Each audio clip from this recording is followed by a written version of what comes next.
Welcome back, ladies and gentlemen, to Equillium's channel, leveraging a deep understanding of immunology and its role in disease to pioneer new products for severe autoimmune and inflammatory disorders. Joining us, we have the privilege of Jason, the Chief Financial Officer, who's going to be giving us some insights today on the financials and just kind of forward looking into 2023. So first and foremost, welcome, sir. Thank you. Thanks for having me.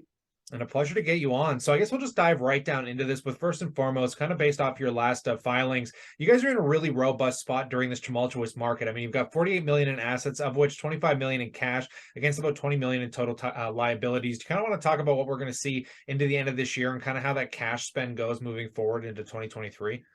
Yeah, absolutely. So at the end of Q3, we reported approximately $44.5 million in total cash and investments.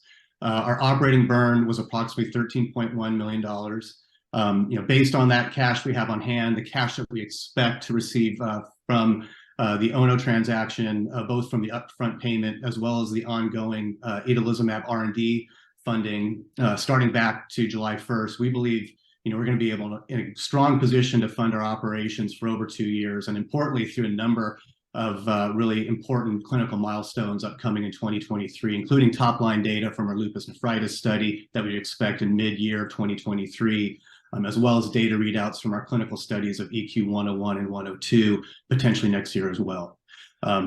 Further, assuming that the Medicrin acquisition is approved by shareholders and that deal closes, that would further strengthen our balance sheet and extend our runway. And with such a strong balance sheet, multiple assets, some key catalysts upcoming that I mentioned, I think we're really well positioned to build value for investors here. Yeah, there's a lot of catalysts just kind of coming down the wire throughout the next several months. But in that recent news filing with that Ono pharma deal there, do you want to expand on that just a little bit farther, being more of the recent news?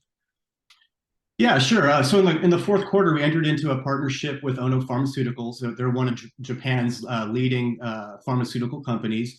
The agreement grants Ono an option to purchase rights to itolizumab, and in exchange, we receive an upfront payment of approximately $25 million.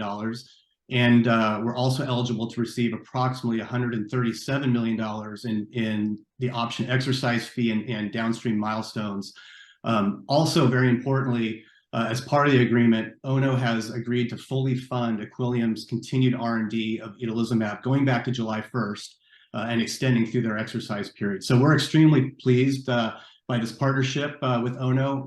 For one, it validates itolizumab as a potential treatment for a variety of autoimmune disorders, and it also strengthens our financial position, giving us well over 2 years of cash runway and carrying us through those key upcoming catalysts that I mentioned.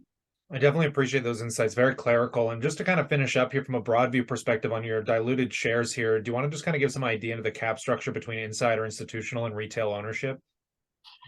Yeah, so our cap structure is comprised of obviously both institutional investors and retail ownership. We're relatively closely held.